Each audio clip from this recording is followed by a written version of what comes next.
എൻ്റെ പേര് CA കുഞ്ഞച്ചൻ. ഞാൻ എളമ്പ്രയിലാണ് താമസിക്കുന്നത്. ചുണ്ടാട്ട് എന്നാണ് വീട്ടുപേര്. വീട്ടിൽ കറണ്ട് ബില്ല് വളരെ ഭീമമായി വർദ്ധിച്ചിരുന്നു. എനിക്കൊരു ആവറേജ് ഒരു 4500 രൂപയെങ്കിലും ബില്ല് വന്നുകൊണ്ടിരുന്നതാണ്. ഈ സമയത്ത് എനിക്ക് ഇത് സോളാറിനെ കുറിച്ചുള്ള അറിവ് കിട്ടുകയും ഞാനിവിടെ 3 kVയുടെ പാനൽ വയ്ക്കുകയാണ് ചെയ്തത്. ഇപ്പോൾ ഞാനത് വെച്ചിട്ട് ഒരു 5 മാസമായി. പണ്ടത്തെ കറണ്ട് ബില്ലുകൾ എനിക്ക് 8000 രൂപ വരെ കറണ്ട് ബില്ല് വരാറുണ്ടായിരുന്നു.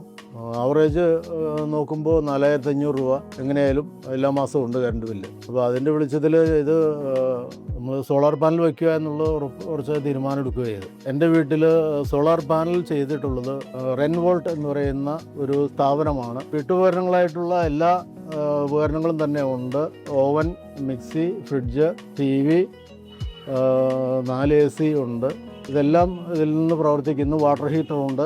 എല്ലാം ഇതിൽ നിന്ന് പ്രവർത്തിക്കാനായിട്ട് സാധിക്കുന്നുണ്ട്. ഇത് വെച്ചതിന് ശേഷം ഇനിയിപ്പോൾ കറണ്ട് ബില്ല് വരുന്നത് മിനിമം ആ മീറ്റർ വാടകയും മിനിമം ചാർജും മാത്രമാണ് വരുന്നത്. കഴിഞ്ഞ മാസം വന്നിട്ടുള്ള ബില്ല് 318 രൂപ മാത്രമാണ്. സോളാർ പാനൽ വെച്ചതിന് ശേഷം ഞാൻ വളരെ ഹാപ്പിയാണ്.